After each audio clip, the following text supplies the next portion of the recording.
environment, water. Interdisciplinary.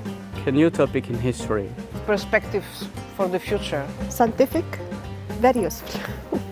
The project is about land and land use in early modern and medieval Egypt. When we create a collective project, we create a frame for people to meet together.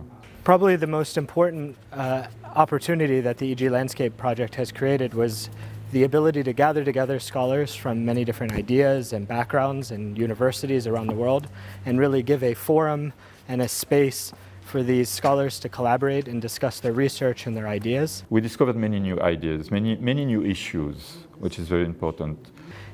We learn from the past to understand our present and the future, and our present situation in terms of global climate change and dealing with the effects of climate change and how we as people interact with those effects are all going to learn from the lessons of the past. Many of us have neglected weather and climate issues, and in the Near and Middle East it's a region which is much more endangered than other regions when it comes to climate change, so I think it's quite useful to do it there.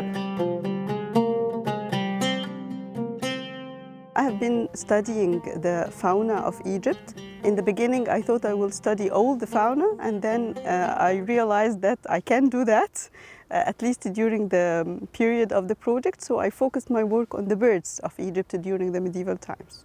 The interesting thing is that birds were not used just as source of nutrition or material. Many parts and the extracts and even the excrements of birds were used in medicine. Almost all bird droppings were considered useful for the agriculture.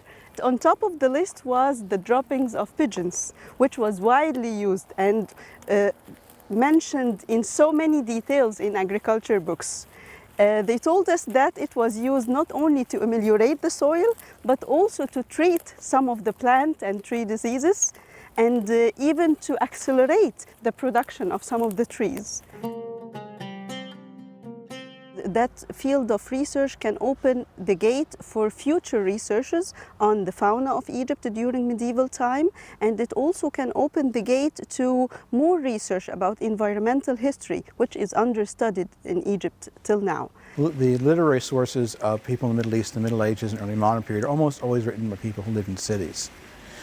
So that's a bit of a struggle. And I think that learning to use archaeological work, learning to collect data for study of climate, gets us to think about things in a different way. That's what environmental history is about, to see how man and mankind is still dependent on nature. And we also wanted in this project is to bring these people who work on archaeology together with the people who work on the papers, because we don't have this too much. So that we actually, what we read, can we locate these people, where is it, and how does it look like? Then using digital methods, how we can put this on a virtual map of pre-modern Egypt. And that is the geoinformation system which we are installing right now. The GIS will be an amazing resource for people that are trying to find out more about the historical landscape of Egypt in terms of place names and locations and geography. Connecting maps to history became very important, and it opens the gate to future research, because through the GIS we will know so many details related to specific destinations in Egypt, like land ownership and its development, the management of water for irrigation, and many other details about the landscape of Egypt. I think it will be a very good opportunity to further research on the landscape of Egypt and, of course, the environmental history of Egypt in general. The aim of the GIS is to map settlements that are mentioned in historical sources from the late Middle Ages in their context, their historical context, and also in the modern context.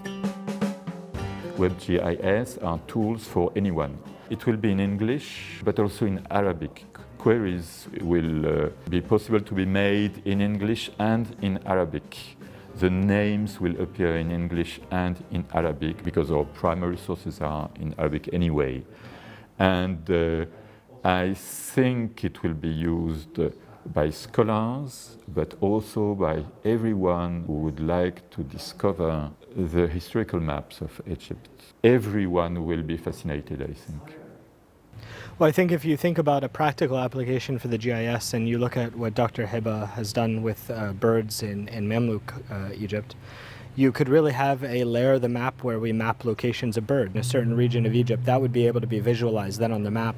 You asked me about the GIS. I wanted to show you first the background you have to choose when you open the GIS, okay? You know, with OpenStreetMap, satellite imagery, then the survey of Egypt, and then the description of Egypt, of course, the oldest one, okay? We can use this also to feed it with more details, for example, related to the research I'm doing. As you will be able either to browse from all time through the maps on the background, okay, and then discover what was the name of these places in medieval times, or the reverse. Okay. And so we can do it both ways. Exactly. And so you can have a more clear, more specific idea of these physical conditions, okay? Great. That will be a mine of data. But really the project has been about opening up new frontiers for research, opening up new conversations, and giving us an opportunity to maybe approach things in a different way than has happened before.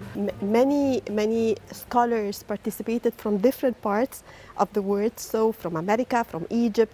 So it was a good chance to see different points of views. In the future, I will think about historical topics from the point of view of environmental history.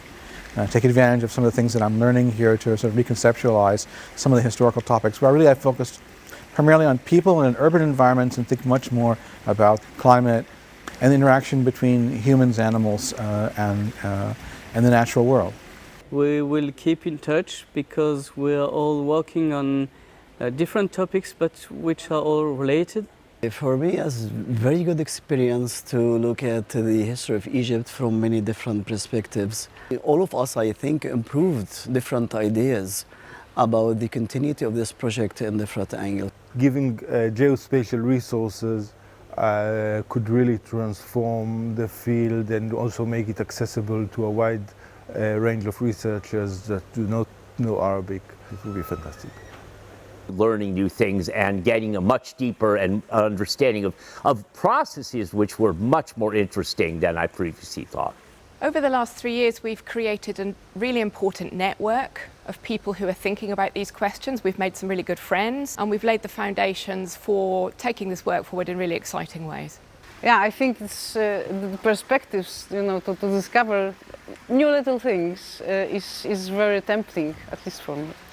So we have to go much more into historiography, and so far this has not been done so systematically. And we are able to do it because we have the language skills, we have the archaeological skills. And continuing the conversation is the most important next step for all of us as researchers and for the EGYLandscape project as a whole.